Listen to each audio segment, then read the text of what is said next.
Hi friends. കുട്ടികൾക്ക് നേരെയുള്ള ലൈംഗികാതിക്രമങ്ങൾക്കെതിരെ ഇന്ത്യയിലെ നിലവിലെ നിയമമാണ് പോക്സോ നിയമം.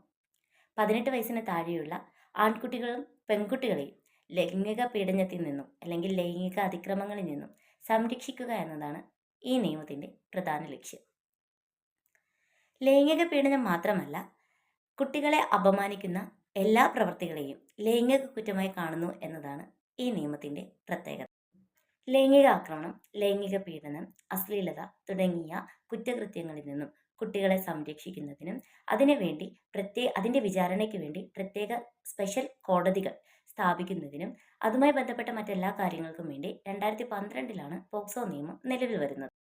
നിയമവിരുദ്ധമായി ലൈംഗിക ബന്ധത്തിൽ ഏർപ്പെടാൻ കുട്ടികളെ പ്രേരിപ്പിക്കുക അല്ലെങ്കിൽ അതിനുവേണ്ടി നിർബന്ധിക്കുക, അശ്ലീല വസ്തുക്കൾ നിർമ്മിക്കുന്നതിനോ അതിനെ അനുകരിക്കുന്നതിനോ വേണ്ടി കുട്ടികളെ നിർബന്ധിക്കുക, വേശ്യവൃത്തിക്കോ മറ്റ് നിയമവിരുദ്ധ ലൈംഗിക പ്രവർത്തനങ്ങൾക്കോ വേണ്ടി കുട്ടികളെ ഉപയോഗിക്കുക ഇങ്ങനെയുള്ള കുറ്റകൃത്യങ്ങളെല്ലാം തടയുന്നതിന് വേണ്ടിയാണ് ഈ നിയമം പ്രാബല്യത്തിൽ വന്നത്. കുട്ടികൾക്കെതിരെയുള്ള ലൈംഗിക അതിക്രമങ്ങളെ തരംതിരിച്ച് വകുപ്പുകളാക്കി അതിൻ്റെ ശിക്ഷകളും നടപടിക്രമങ്ങളും എല്ലാം തന്നെ ഈ നിയമം വ്യവസ്ഥ ചെയ്യുന്നുണ്ട്. പോക്സോ നിയമത്തിലെ വകുപ്പ് 3 അനുസരിച്ച് ലൈംഗിക കടന്നുകയറ്റത്തോടെയുള്ള ആക്രമണത്തിന് ശിക്ഷ വിധിക്കുന്നത് 7 വർഷത്തിൽ കുറയാത്ത തടവ് ശിക്ഷയും അല്ലെങ്കിൽ ജീവപര്യന്തം വരെ എത്താവുന്നതും ആയിരിക്കും. അല്ലെങ്കിൽ ഈ 2 തരത്തിൽ ഏതെങ്കിലുമോ അല്ലെങ്കിൽ പിഴയോ ആകാവുന്ന ശിക്ഷയ്ക്ക് വിധേയമാണ്.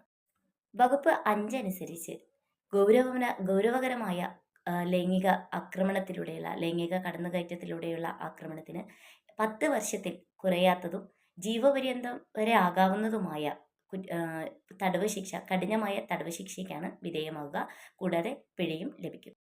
പോക്സോ നിയമം ചുമത്തുന്നതോടുകൂടി പ്രതിക്ക് ഒത്തുതീർപ്പിലൂടെ ഈ കേസിൽ നിന്നും തലയൂരാനുള്ള എല്ലാ പഴുതുകളും അടയും. പ്രതിക്ക് ജാമ്യം കിട്ടില്ല എന്ന് മാത്രമല്ല, ശിക്ഷ ഉറപ്പാക്കുകയും ചെയ്യും. ഇനി ഇരയായ കുട്ടി തൻ്റെ മൊഴി മാറ്റി പറഞ്ഞാലും ആ കുട്ടി ആദ്യം പറഞ്ഞ മൊഴിയാണ് ഈ കേസിൽ കണക്കിലെടുക്കുക. 12 വയസ്സിന് താഴെയുള്ള കുട്ടികളെ ലൈംഗിക പീഡനത്തിനിരയാക്കിയാൽ വധശിക്ഷ വരെ ലഭിക്കാവുന്ന കുറ്റമാണ്. ഈ വീഡിയോ ഇഷ്ടമാവുകയാണെങ്കിൽ ലൈക്ക് ചെയ്യുക, സബ്സ്ക്രൈബ് ചെയ്യുക, നിങ്ങളുടെ അഭിപ്രായങ്ങൾ കമൻറ്റുകളായി രേഖപ്പെടുത്തുക.